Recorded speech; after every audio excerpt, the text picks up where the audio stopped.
యెహోషువ గ్రంథం 11వ అధ్యాయం 15వ వచనం చూడండి.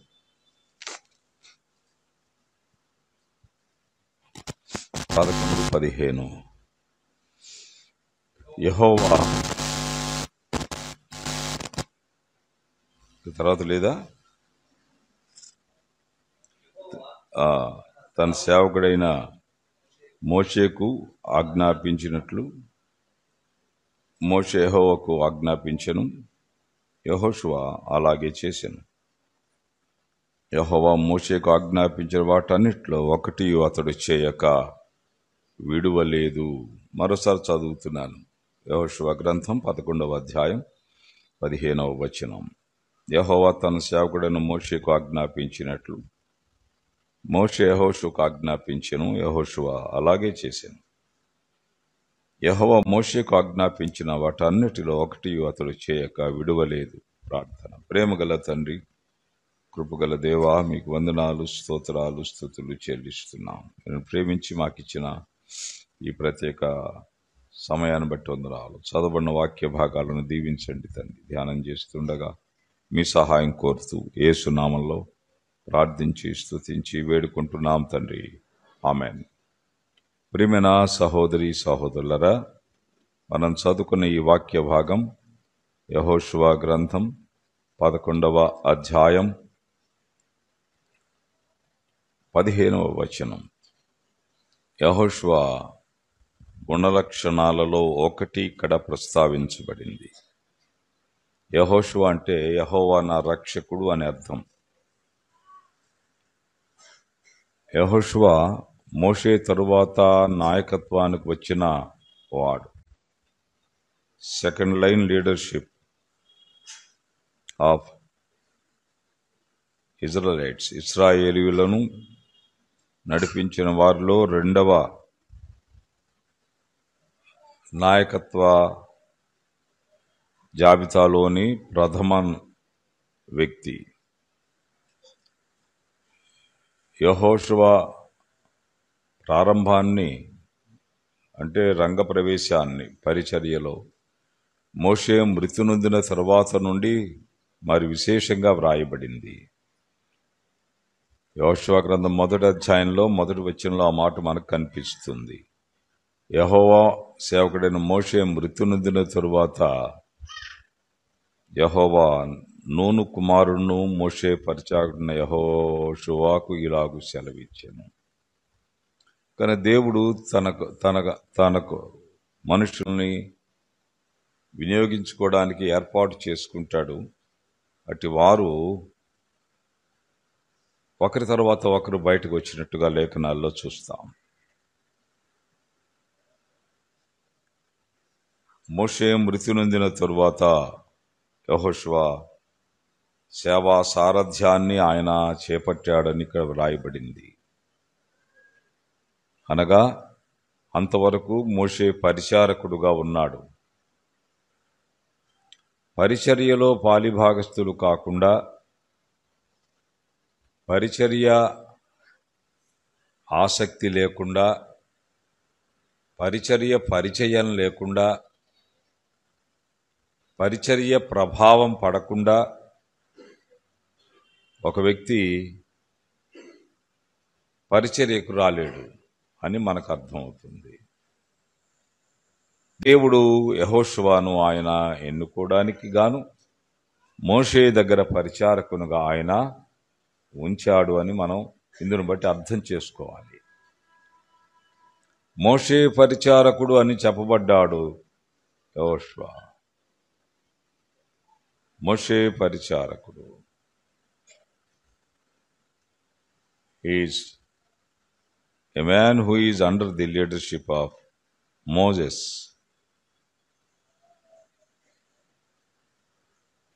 దేవుడు మోషేని ఏర్పాటు చేసుకున్న తరువాత మోషే నాయకత్వాన్ని కళ్ళారా చూచిన వాడుగా యెహోషువ కనిపిస్తాడు. దేవుని చేత ఎన్నుకొనబడ్డాడు. ఆయన లక్షణం ఇక్కడ మనం చదువుకున్నామండి. ఏం చదువుకున్నామంటే 11వ అధ్యాయంలో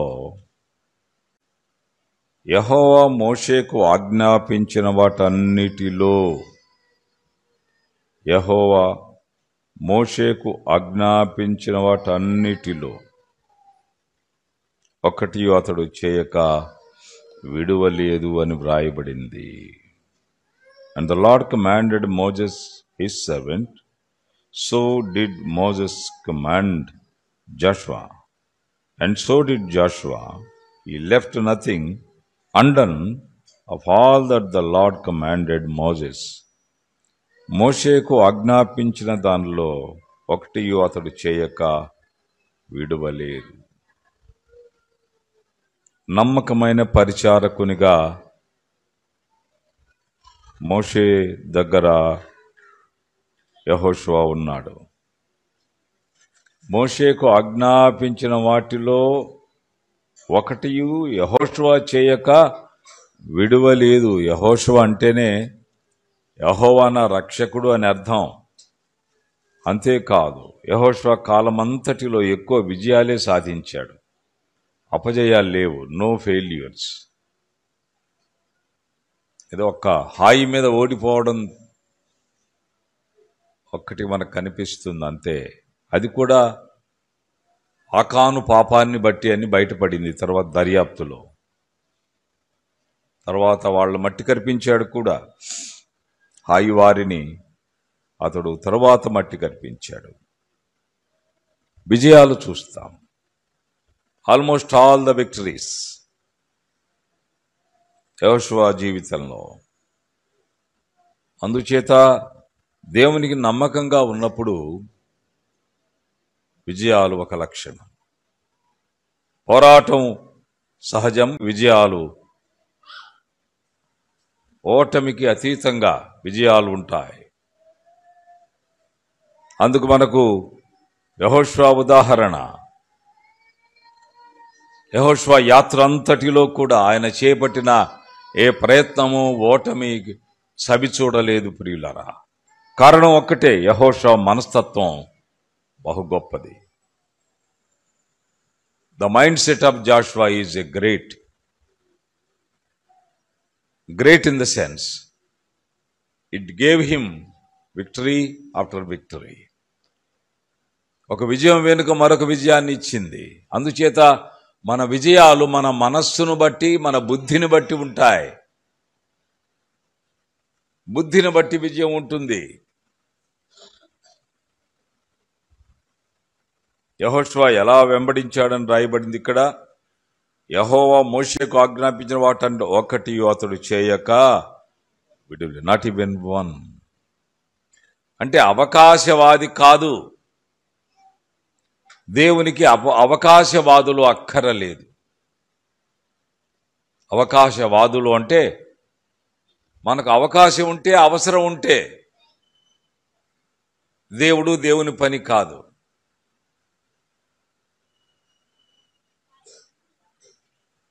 అవకాశవాది మరొకరు, ఇద్దరు అన్నదమ్ములంట. ఎవరు వాళ్ళు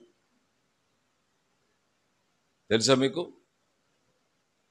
అవకాశవాది మరొకడు, ఇద్దరు అన్నదమ్ములంట. ఎవరు? అవకాశవాదిను అపవాది. అవకాశవాది అపవాది ఇద్దరు కజిన్స్. అవకాశం కాదు, అవకాశం ఉంటే దేవుడు, అవసరం ఉంటే దేవుడు, అవసరం ఉంటే దేవుని పరిచర్య, అవకాశం ఉంటే దేవుని పరిచర్య. ఇప్పుడు దేవునితో అంత అవసరం లేదు కాదు. ఒక్కటియు మోషేకు ఆజ్ఞాపించిన వాటిలో ఒక్కటి అతడు చేయక విడువలేదు.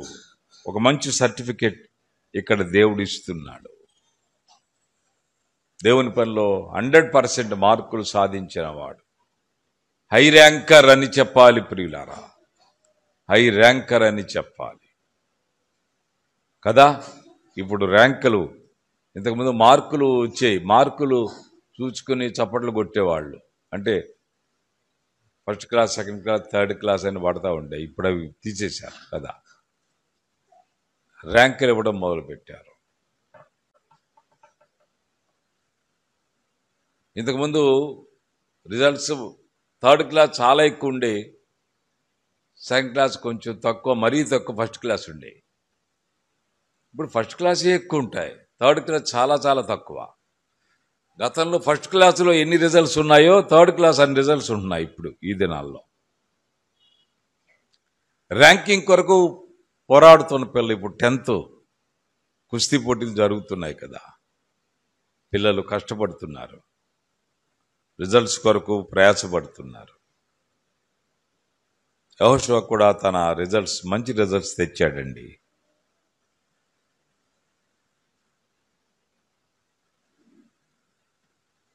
యెహోవా మోషేకు ఆజ్ఞాపించిన వాటిలో ఒకటి అతడు చేయక విడువలేదు.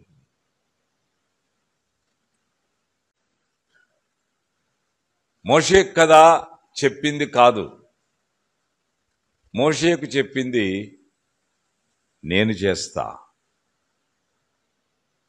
యెహోషువ మైండ్ సెట్ ఎంత గొప్పదో చూడండి. Whatever that was commanded అంటు Moses, it is my primary responsibility that I shall fulfill the commands that were given to Moses. మోషేకు ఇవ్వబడిన ఆజ్ఞలు నావి. లేఖనాలలో కొందరు వ్యక్తులకు కదా చెప్పినవి ఇవన్నీ కూడా, అవి మనకు అని మనం గ్రహించాలి కదా. మనకు బుద్ధి కలుగుటకై వాటిని చేయించాడు, వ్రాయించాడని లేఖనాలు తెలియజేస్తున్నాయి కదా. అందుచేత యెహోషువలోని మొదటి గుణ లక్షణాన్ని వ్రాస్తున్నాడు. దేవుడు వ్రాయించాడు ఏమిటి? యెహోవా మోషేకు ఆజ్ఞాపించిన వాటిలో ఒకటి అతడు చేయక nothing is left undone, not even one. ప్రియమైన సహోదరి సహోదరులారా, దేవుడు మనకిచ్చిన లేఖనాలను పాటించడంలో మన తెలివితేటలు ప్రయోగించకూడదు. We should not use our wisdom, అది కాదు. అందుచేత బైబిల్ చెప్పేది త్యాగం. త్యాగం గంభీరమైన పరిచర్య చేసిన వాడుగా ఉన్నాడు. అందుచేత ఆయన లైఫ్లో చూడండి 11వ అధ్యాయంలో యెహోషువ గ్రంథం 23లో యెహోవా మోషేతో చెప్పినట్టు యెహోషువ దేశమంతటిని పట్టుకొనేను, యెహోషువ వారి గోత్రముల చొప్పున ఇశ్రాయేలుకు స్వాస్థ్యముగా అప్పగించాను. అతడు యుద్ధము లేకుండా దేశమును సుభిక్షముగా ఉండెను. అప్పుడు యుద్ధము లేకుండా దేశం సుభిక్షముగా ఉండెను. దేశానికి క్షేమం కలిగించడానికి యెహోషువ యొక్క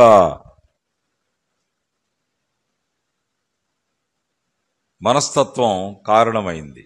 ఎలాంటి మనస్తత్వం?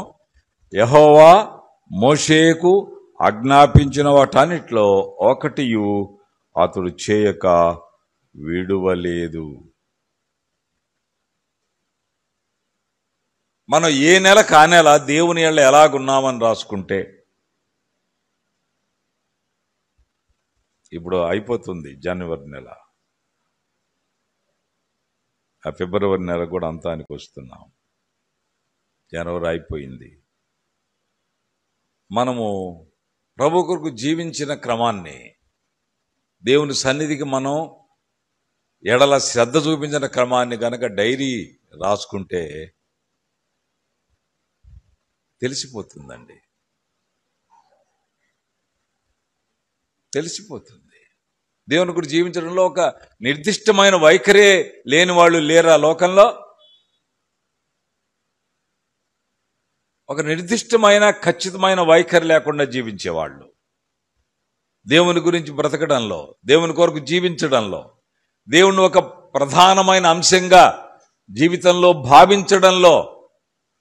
దేవుడు అంటే దేవుడు సంఘం సహవాసం లేకుండా దేవుడు మనకు లభించడు కదా. దేవుణ్ణి సేవించేవాడు దేవుని సంఘంతో సత్సంబంధాన్ని కలిగి ఉంటాడు, యాక్టివిటీస్లో యాక్టివ్గా ఉంటాడు. తాను లేని యాక్టివిటీ ఒకటి ఉండదు, అంతే. యెహోషువ యెహోవా మోషే ఆజ్ఞాపించిన వాటంట్లో ఏ ఒక్కటి అతడు చేయకుండా ఉండలేదు. మనం లేని యాక్టివిటీ ఉండదు సంఘంలో. ఎందుకు మనం తారల్లాగా నక్షత్రాల్లాగా కొన్ని సందర్భాల్లోనే కనిపిస్తాం, కొన్ని సందర్భాల్లో కనబడం. ఎందుకు కనబడమంటే మనకు దేవుని కంటే మించినవి ఉంటాయి.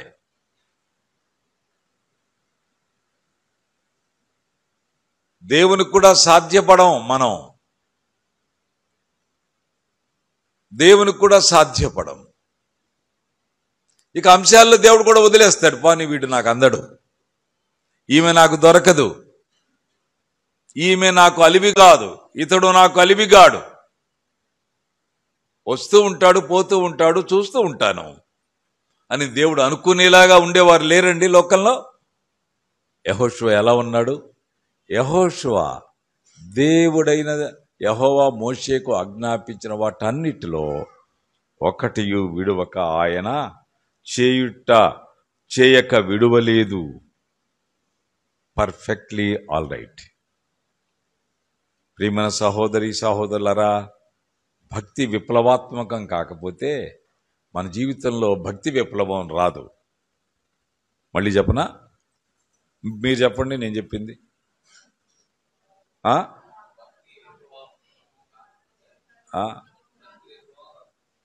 రాదు ఒక్కటే వినపడింది నాకు.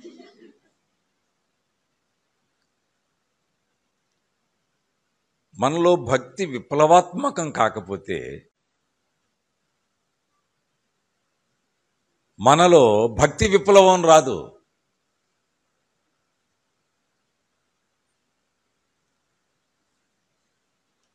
యెహోషువ మనకు హెచ్చరిక, యెహోషువ మనకు హెచ్చరిక. దేవుడు మనకు సీరియస్ కావాలి. God should be a serious matter.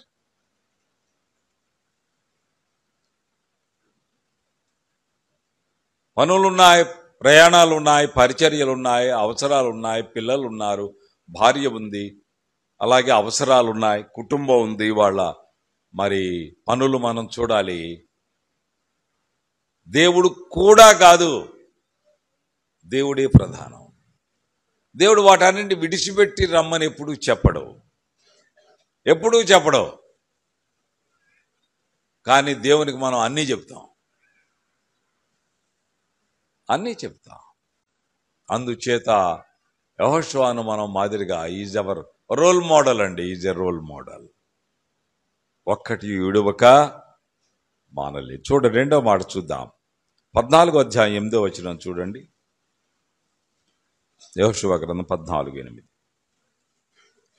నాతో కూడా బయలుదేరి వచ్చిన నా సహోదరులు జనుల హృదయములను కరుగా చేయగా నేను నా దేవుడైన యెహోవాను నిండు మనసుతో అనుసరించిన. I followed the lord with fullest of my heart.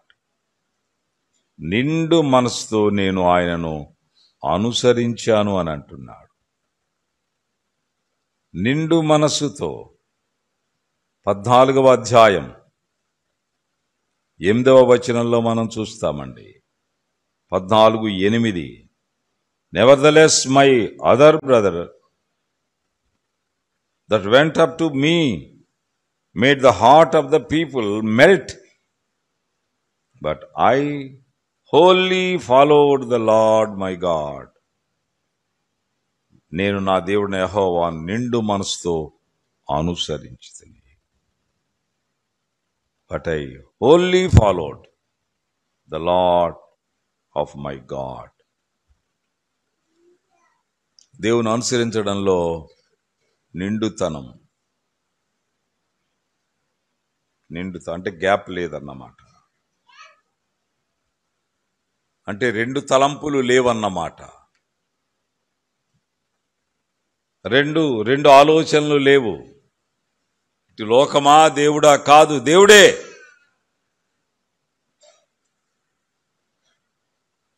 ఇటు వ్యక్తిగత వ్యవహారాలా? దేవుడా? కాదు, దేవుడే. ఇది లోక సంబంధ స్నేహమా దేవుడా? కాదు, దేవుడే. ఏమి ఇవ్వకపోతే, ఏమి లేకపోతే, దేవా దరిద్రతలో ఉన్నానయ్యా, పనులు లేవయ్యా, పనులు లేవయ్యా, పనులు లేవా అని పిక్కు తింటాం. పనులు ఇచ్చిన తర్వాత పనులయ్యా, పనులయ్యా అని మనం ఆయన్ని రాచి రంపాన పెడతాం. డబ్బు లేనప్పుడు దరిద్రున్నయ్యా అని గోల పెడతాం. డబ్బులు ఇచ్చిన తర్వాత దాన్ని ఆధారం చేసుకొని ఇంత ఆదాయం నాకు వస్తుంటే నీవేంటి నాకు లెక్క అన్నట్లు ప్రవర్తిస్తాం. దేవుడు నమ్మదగిన వాడు ప్రియులారా. చాచి కొడితే పైకి లేవలేము. దయగల దేవుడు ఆయన. మనుషుల వంటి దేవుడైతే మనుషులు ఎవరు బతకరు. కనికరం గల దేవుడు. యెహోషువ అంటున్నాడు, నాతో వచ్చిన వాళ్ళు నీరుగార్చారు, మమ్మల్ని చెడ్డ సమాచారం ఇచ్చారు. అక్కడ అనాయకీయులు ఉన్నారని చెప్పారు. వారు బహుదేహ దారుణ్యం కలవారు అని మా మనస్సులను వారు చాలా ఈనపరిచి కరుగజేశారు. Our hearts were melted. కానీ నేను నిండు మనసుతో యెహోవాను అనుసరించాను. ప్రియమైన సహోదరి సహోదరులారా, దేవునికి వాళ్ళు అవసరం. నిండు మనసుతో అనుసరించేవాళ్ళు, people that follow God with whole hearted nature. యెహోషువ 1, యెహోవా మోషేకు ఆజ్ఞాపించిన వాటన్నిటిలో ఒకటి చేయక విడువని వాడు. రెండవ లక్షణం చూస్తున్నాం, నిండు మనసు. లోకాన్ని దగ్గరకు రానివ్వలేదు. ఒకడు ఇలాగు చేశాడు. చూడండి, అపోస్తల కార్యాల గ్రంథం 20వ అధ్యాయంలో ఒకడు మనకు కనిపిస్తాడు. అపోస్తల కార్యాల గ్రంథం 20వ అధ్యాయం చూడండి, 7వ వచనంలో, ఆదివారం మేము రొట్టె విరుచులు కూడి ఉన్నప్పుడు పౌలు మరునాడు వెళ్ళనయ్యుండి వారితో ప్రసంగించుచు అర్ధరాత్రి వరకు విస్తరించి మాట్లాడుచుండెను. మేము కూడి ఉన్న మేడ గదిలో అనేక దీపములుండెను. అప్పుడు ఐతుకు అను ఒక యవనస్తుడు కిటికీలో కూర్చుండి గాఢ నిద్రపోయి పౌలు చాలాసేపు ప్రసంగించుచుండగా నిద్రా భారం వలన జోగి 3వ అంతస్తు నుండి క్రింద పడి చనిపోయిన వాడై ఎత్తబడెను. ఐతుకు అనే యవనస్తుడు పూటానికి వచ్చాడు. కానీ సీటు ఎక్కడ ఏర్పాటు చేసుకున్నాడు? ఒక కిటికీలో కూర్చున్నాడు. ఆ రోజుల్లో కిటికీలకు ఓసలు కానీ గ్రిల్స్ కానీ లేని, పైగా 3 అంతస్తుల బిల్డింగ్ అది.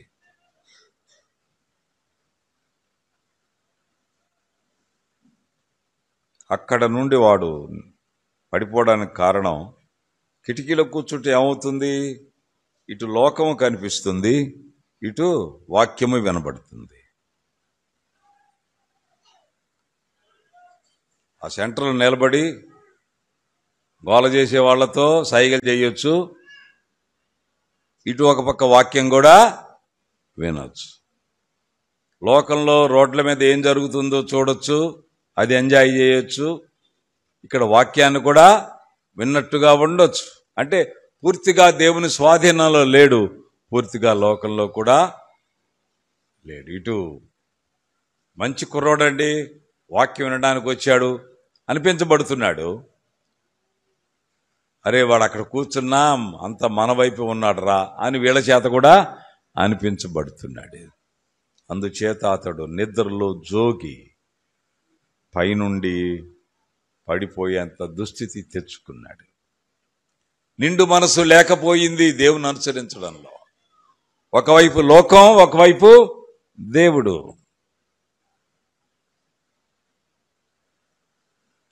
ఒకవైపు లోక సంబంధమైన సుఖ సౌఖ్యాలు, మరోవైపు భక్తి ఎందుకైనా మంచిదని. ఇది వ్యాపారం కాదు, భక్తి కాదు, ఇది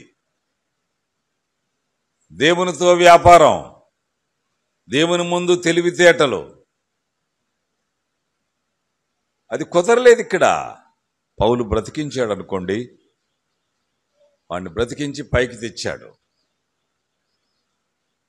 ప్రియమైన సహోదరి సహోదరులారా, యెహోషువ మనకు హెచ్చరిక. దేవుణ్ణి నిండు మనసుతో అనుసరించిన వాడు,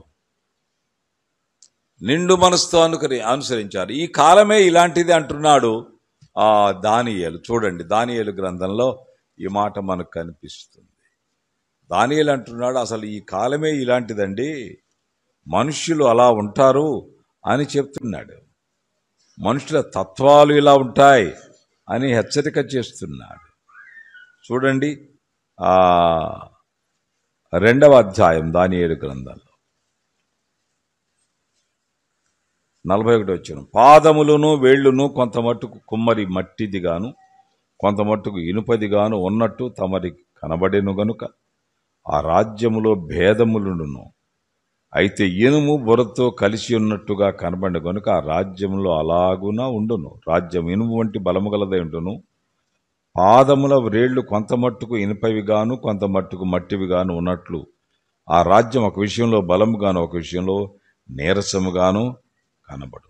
ఇనుమును బురదయు మిళితమైనట్టు తమరికి కనబడెను. అటువలే మనుషుల జాతులు మిళితములై ఇనుము మట్టితో అతకన్నట్లు వారు ఒకరితో ఒకరు పొసగక వందురు. ఆ కాలం పాదాల కాలం, ఆ విగ్రహంలో ఉండే పాదాల కాలం అంటే నేటి కాలం అన్నమాట. అది ప్రస్తుత కాలం. దానియేలు ముందుగానే ప్రవచించాడు. మనుషులు ఎలా ఉంటారు? ఇటు దేవునితో ఉంటారు, లోకంలో ఉంటారు. దేవునితో పొసగని వారు, లోకంతో కూడా పూర్తిగా ఉండని వారు. దీన్నే ప్రకటన గ్రంథంలో లవోదిక సంఘం అన్నాడు యోహాను. లవోదికేయ సంఘం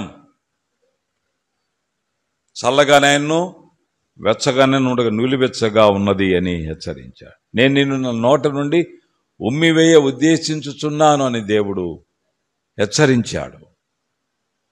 ప్రియమైన సహోదరి సహోదరులారా, ఈ మధ్యాహ్నం వేళ యెహోషువ మనకు మాదిరి. Joshua is our foreman, is a man who is our model. అతడు యెహోవా మోషేకు ఆజ్ఞాపించిన వాటిలో ఒకటి చేయక మానలేదు. 2 నిండు మనసుతో యెహోషువ దేవుని అనుసరించిన వాడు. ఇక్కడ మనం చెక్ పాయింట్ ఇదే. దేవుని గురించి జీవించే క్రమంలో ఒక చెక్ పాయింట్, ఒక హెచ్చరిక. We should not play with God. దేవునితో మనం దేవుని తేలిగ్గా తీసుకొని జీవించలేం. యెహోషువ ఏ serious man of God, A sincere man of God. ఏం చదువుకుంటున్నా? 11-15 యెహోవా మోషేకు ఆజ్ఞాపించిన వాటన్నిటిలో ఒకటి చేయక విడవలేదు. 2వ లక్షణం 14:8 నేను నిండు మనసుతో యెహోవాను అనుసరించిన వాడు. తరువాత చూడండి, లేఖనాల్లో మనకు కనిపిస్తున్న మాట. దేవుడు యెహోషువను గురించి చెప్పిన మాట 24వ అధ్యాయం చూడండి. 24వ అధ్యాయం 3వ వచనం 15వ వచనం చివరి భాగం. యెహోషువ 24వ అధ్యాయం 15వ వచనం చివరి భాగం. ఇక 15వ వచనం చదువుదాం. యెహోవాను సేవించడం మీ దృష్టి కీడని తోచిన ఎడల మీరు ఎవరిని సేవించెదరో, నది అద్దరిని మీ పితరులు సేవించిన దేవతలను సేవించెదరో, అమోరీయుల దేశమును నివసించున్నారే వారి దేవతలను సేవించెదరో నేడు మీరు కోరుకొనుడి. మీరు ఎవరిని సేవింప కోరుకొనను, నేను నా ఇంటి వారును యెహోవాను సేవించెదమనెను. Me and my family will serve the Lord. Whether you serve whoever it may be, but we and our family, we serve the Lord. మేము యెహోవాను సేవిస్తాం. నేను నా ఇంటి వారు. ఇక్కడ యెహోషువ ఒక సవాలుతో కూడిన మాట అంటున్నాడు. నేనే కాదు, మా ఇంటి వారందరూ, టోటల్ ఫ్యామిలీ, ఇల్లంతా. నేను, నా భార్య, నా పిల్లలు అని అర్థం, లేక నేను, నా భర్త, పిల్లలు అని అర్థం. మేము యెహోవాను సేవిస్తాం. ఇంటిల్ల పాది,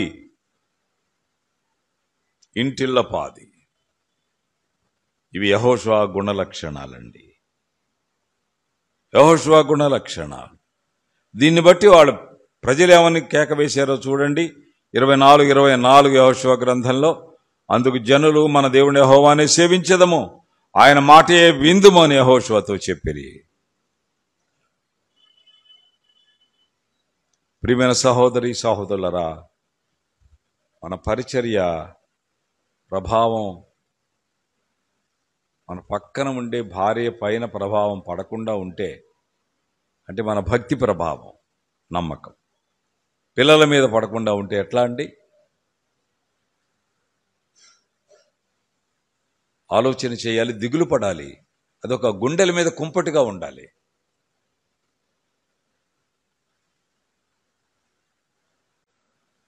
నేను నమ్మిన దేవుణ్ణి నువ్వు కూడా ఎందుకు నమ్మవు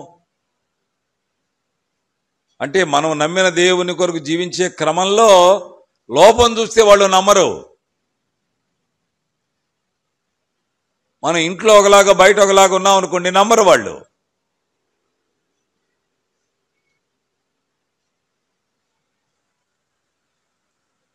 భార్యాభర్తల మధ్య ఉండే బంధం, తల్లిదండ్రులకు పిల్లలకు మధ్య ఉండే బంధం ఇక్కడ ప్రభావాన్ని చూపిస్తుంది. ప్రియులరా, యెహోషువ అంటున్నాడు, మీరెవరిని సేవింప కోరుకున్నాను, నేను నా ఇంటి వారిను యెహోవాను సేవిస్తాం. We will serve the Lord. I and my family. ఇవి యెహోషువ గుణ లక్షణాలు. చెప్పండి, ఒకటేమిటి? 11వ అధ్యాయం 15వ వచనం. యెహోవా మోషేకు ఆజ్ఞాపించిన వాటంట్లో ఒకటి అతడు చేయక విడవలేదు. రెండవది ఏమిటి? 14వ అధ్యాయం 8వ వచనం.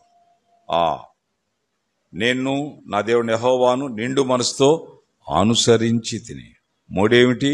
24:15 మీరెవరిని సేవింప కోరుకొను, నేను నా ఇంటి వారును యెహోవాను సేవించను. అందుచేత దేవుణ్ణి సేవించడం అనే ఈ ఘనకార్యాన్ని మనం జరిగించడానికి ప్రభు హెచ్చరికగా యెహోషువను మన ముందు ఉంచాడు. అందుచేత నా ప్రియమైన సహోదరి సహోదరులరా, యెహోషువ వంటి జీవితాన్ని మనం అనుసరించగలిగితే, యెహోషువ ఎలా విజయాలు సాధించాడో, యెహోషువ గ్రంథం అంతట్లో విజయ దుందుబి ఎలా మ్రోగించాడో, అలాగే మన జీవితం యావత్తులో అలాగ ఉండడానికి, పిల్లల మధ్య కానీ, కుటుంబంలో కానీ, వాళ్ళ విద్యలో కానీ, వివేకంలో కానీ, భవిష్యత్తులో కానీ, వారి సంగతులలో కానీ, పనుల్లో కానీ, వివాహాల్లో కానీ,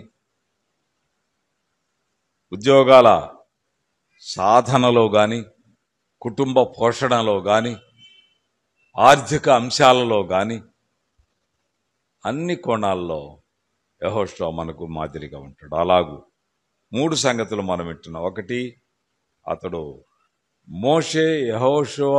యెహోవా మోషే ఆజ్ఞాపించిన వాటిలో దేన్ని అతడు చేయక మానలేదు. రెండవది, నిండు మనసుతో ఆయన్ను అనుసరించింది. 3, నేను నా ఇంటి వారిని యెహోవాను సేవించాను. ఈ లక్షణాలు కలిగి ప్రభు కొరకు జీవించడానికి ప్రభు యెహోషువ వంటి భక్తి విశ్వాసాలు మనకు ప్రసాదించుగాక. ప్రార్థన. ప్రేమగల తండ్రి, కృపగల దేవా, మీకు వందనాలు. మీరు ప్రేమించి మాకు ఇచ్చిన ఈ సన్నిధిని బట్టి వందనాలు. ఆలకించిన మీ బిడ్డలను దీవించండి. ఆ క్రమంలో జీవించడంలో మీ సహాయం మాకు సమృద్ధిగా అనుగ్రహించమని యేసు నామములో ప్రార్థించి వేడుకుంటున్నాం తండ్రి. ఆమేన్.